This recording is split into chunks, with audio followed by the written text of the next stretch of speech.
గారు ఇద్దరు కూడా సీఎం అండ్ డీసీఎం ఇద్దరు కూడా ఢిల్లీ పర్యటన.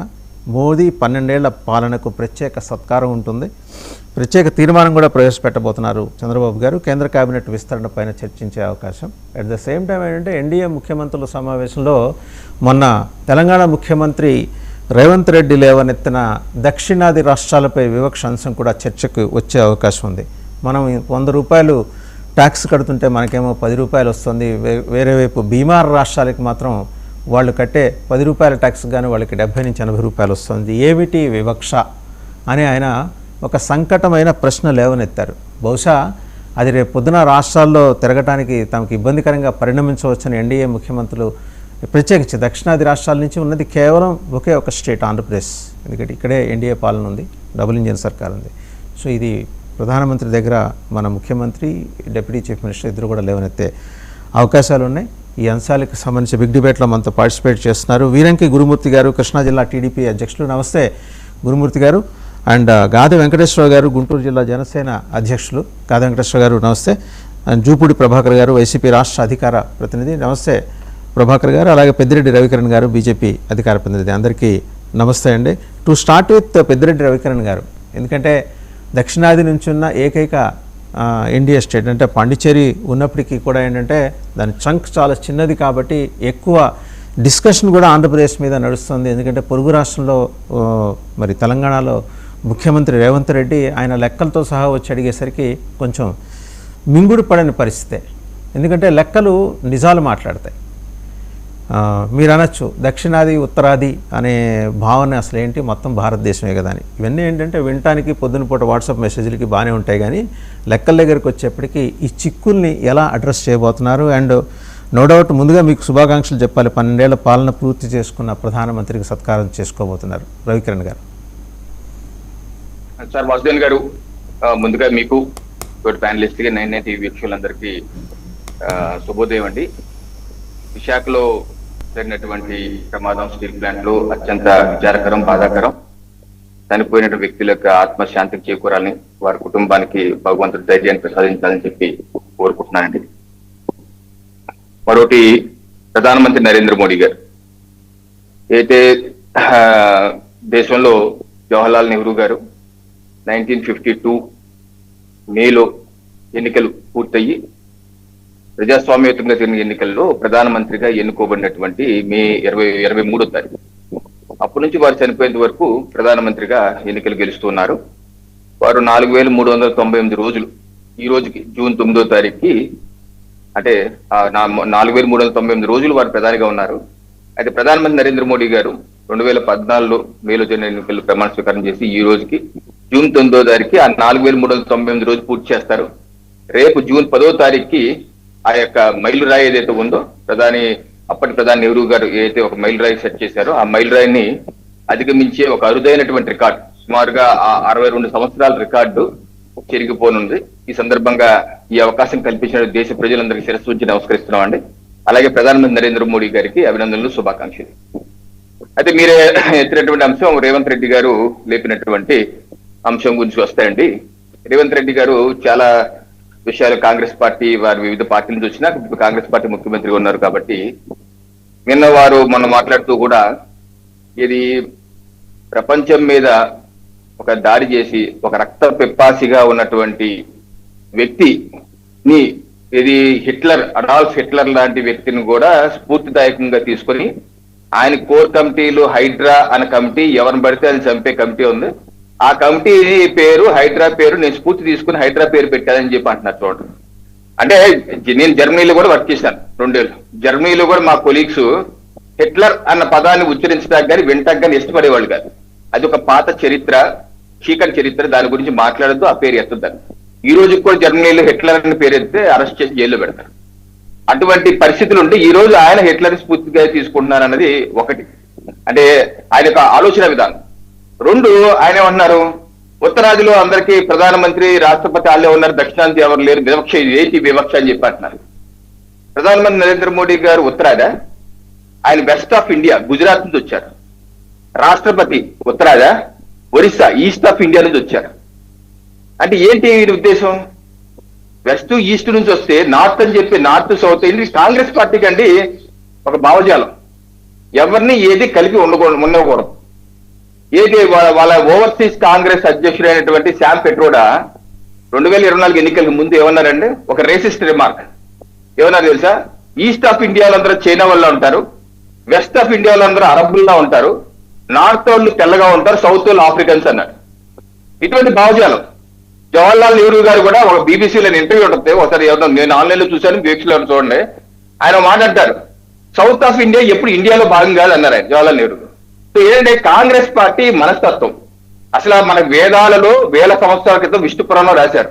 ఏమి రాశారంటే, ఉత్తరస్య సముద్రస్య హిమాద్రేశ్చేవ దక్షిణం వర్ష తద్ భారతే నామ భారతే యత్ సతతి. ఏంటి ఉత్తరాన సముద్రం, దక్షిణాదిన హిమాలయాలు, మధ్యలో ఉన్నంత భారతదేశం, దానిలో ఉన్న వాళ్ళందరూ భారత మాత పుత్రులు, భారతీయులు అని.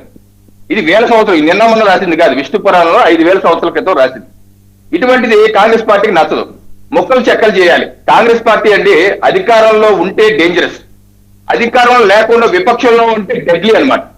ఏదో రకంగా ప్రాంతీయ, మన వాళ్ళు చూసాం, ఒక ప్రొఫెసర్ని వెనకేసుకొచ్చి ప్రాంతీయ విద్వేషాలు రెచ్చగొట్టే విధంగా కాంగ్రెస్ పార్టీ మంత్రులు ఏ రకంగా చేశారు చూసాం. సో ఆ రకమైన మైండ్ సెట్, ఎవరిని కలిసి ఉండరు, వాళ్ళు గొడవ పెట్టాలి, నార్త్ సౌత్ ఈస్ట్ వెస్ట్ అందరినీ గొడవ పెట్టాలి, ఏదో రకంగా అధికారంలోకి రావాలని చెప్పి వాళ్ళ ఉద్దేశం. ఇక ఫండ్స్ షేరింగ్ వస్తారండి, నిధుల పంపకాల గురించి వస్తారండి. నిధుల పంపకాలకి రాజ్యాంగంలో మొదటి నుంచి ఉన్నటువంటి ప్రొవిజన్ ఫైనాన్స్ కమిషన్, ఆర్థిక సంఘం. ఆర్థిక సంఘం రాష్ట్రపతి చేత నియమించబడిన ఆర్థిక సంఘం రాజ్యాంగబద్ధమైన సంస్థ.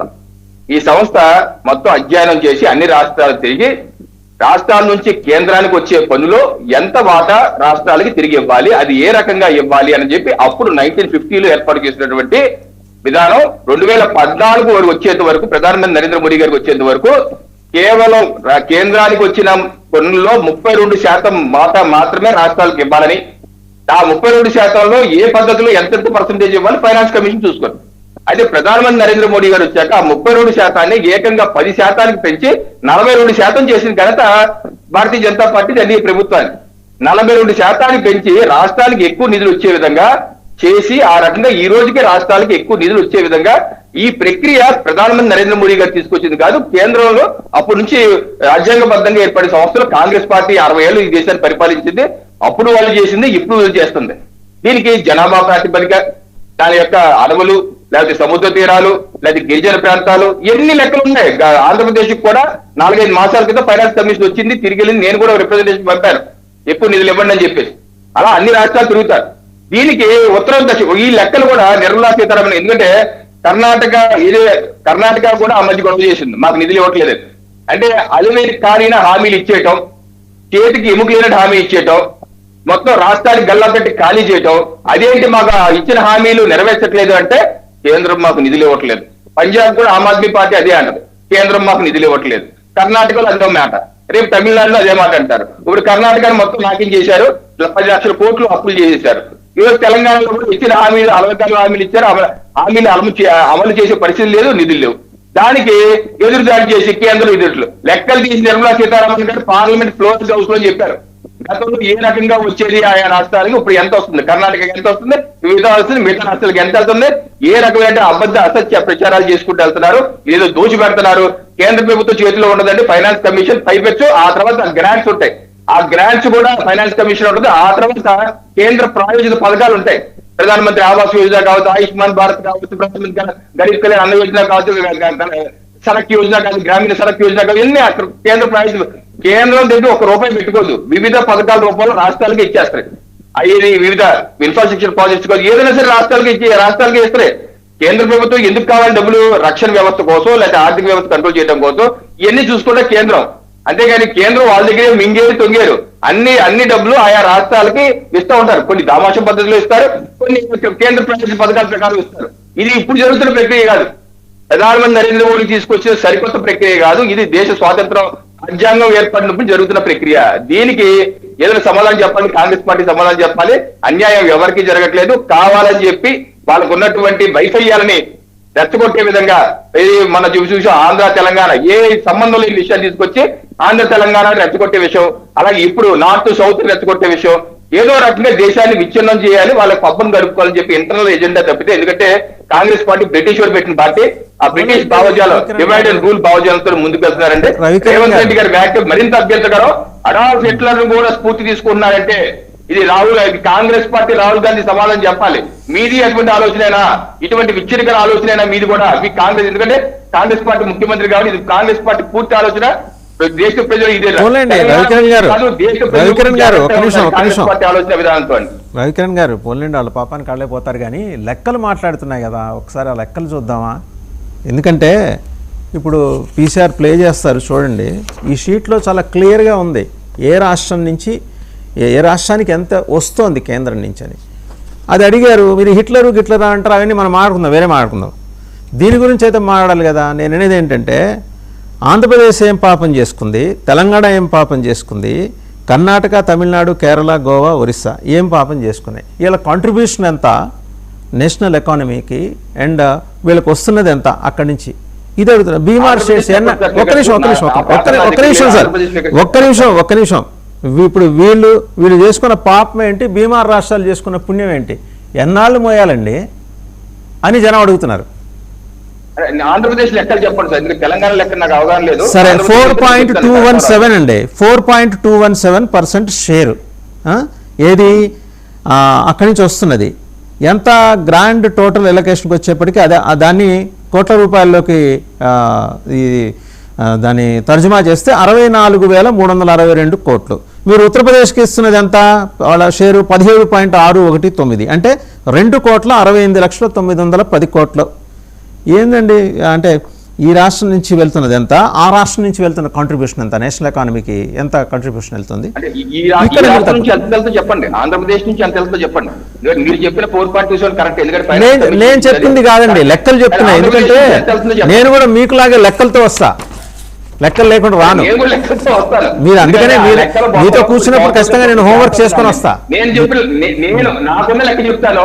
నాకున్న లెక్క జిఎస్టీ ప్రకారం అండి ఆంధ్రప్రదేశ్ నుంచి ఓవరాల్ గా వెళ్తుంది దగ్గర 20,000 కోట్లు మాత్రమే, అంతకని. ఎందుకంటే మన కలెక్షన్ కూడా తక్కువే, సంవత్సరానికి మా అయితే 2,500 కోట్లు, నెలకి 2,500 కోట్లు, 3,000 కోట్లే, అందుకని 36,000 కోట్లు ఓవరాల్ జిఎస్టీ కలెక్షన్ లో.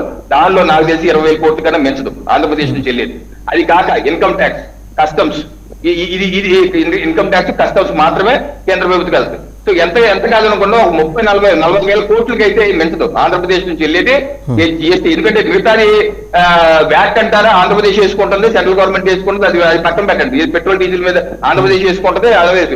సో ఆంధ్రప్రదేశ్ నుంచి పన్నుల రూపంలో వెళ్ళేది నాకు తెలిసి అయితే 40,000 మించి వెళ్ళదు.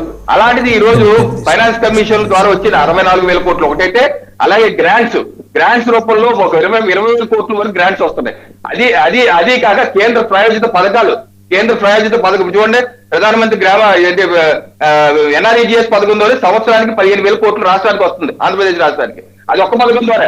అది కాక మొత్తం ఈ 78 పథకాలు ఉన్నాయి. ఆ పథకాలన్నీ కలుపుకుంటే ఇంకా 60-70,000 కోట్లు ఉన్నాయి. నాకు తెలిసేది సంవత్సరానికి డైరెక్ట్ గా ఇండైరెక్ట్ గా ఆంధ్రప్రదేశ్ కి 1,30,000 కోట్లు, 40,000 కోట్లు. వాటిని ఎందుకు పక్కన పెట్టాలి సార్? మళ్ళీ వస్తాం మీ దగ్గరికి రవికిరణ్ గారు మళ్ళీ వస్తా. రవికిరణ్ గారు మళ్ళీ వస్తా మీ దగ్గరికి. వ్యాట్ ఎందుకు పక్కన పెట్టాలనేది కూడా మాట్లాడుకుందాం. ఒకసారి మనకి